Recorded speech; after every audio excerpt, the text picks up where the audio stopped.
So you're brown or you have a tan skin complexion, and most people online are telling you that skin lightening could be the method to solve all of your problems. Well, I'm here to tell you, cancel skin lightening and say hello to skin brightening. But what is the actual difference? One tells you to mask your complexion completely, and the other one tells you to enhance it through brightening techniques. There's a big difference, and let me explain. So off rip, let's look at some of the more mainstream and hidden mechanisms for skin lightening, the thing that most people are preaching now, and honestly all I see it as is ethnic insecurity. Like, why are you insecure about your skin color? But if we were to take a close-up, the first one is makeup. I've been a victim to this. I've worn makeup before, and I am not proud of it. Whether it be concealer, tinted SPF, anything to cover my darker skin tone, because I thought light was the way. A couple of months ago when I was experimenting with all these skin lightening techniques, thinking that light was the right way to go, I was wearing a shade too light of BB cream or concealer,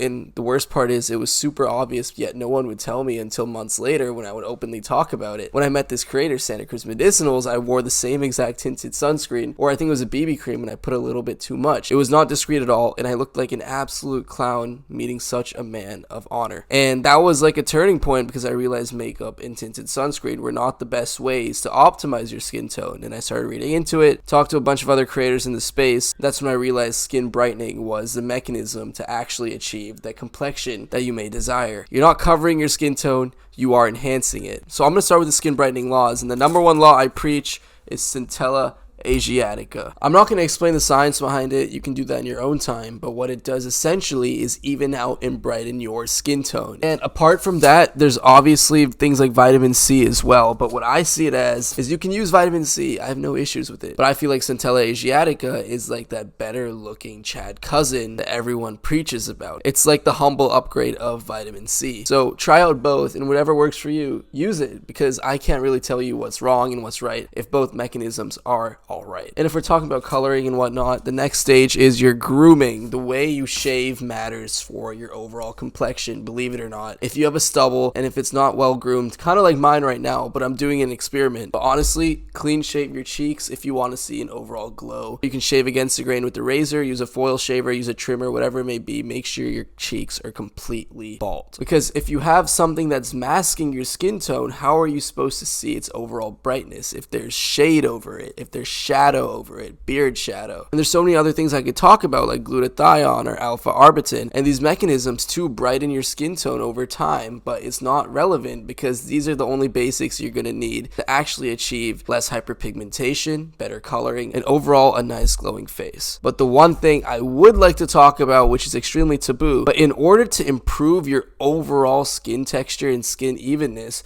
you have to optimize with the sun. And I know people tell you, oh, the sun tans you, oh, the sun makes you dark. So what? So be it. Suppose you get a little tan, what's the problem? You know, you can easily fix it and make the tan actually look presentable with Centella Asiatica, because you're not going to get a bad tan, you're going to get a nice melanated glowing tan. And if we're talking about your appeal online in photos or in any other domain, tell me a situation where the sun does not help you. Not only does the sun cover your blemishes because of the brightness, but it gives you an excuse to squint, and it shows off your overall harmony and angularity better than any studio or artificial lighting. Every time I film a thirst trap, it would either be the sunlight or it'd be something where sun is coming in contact with one part of my face. The beam of light, you have to master that beam of light. So here I am telling you guys about why skin lightening is not the method and why you should skin brighten. So if you found this helpful, subscribe for more videos like this, because we are optimizing, we are life maxing, and we are going to make sure that we mog.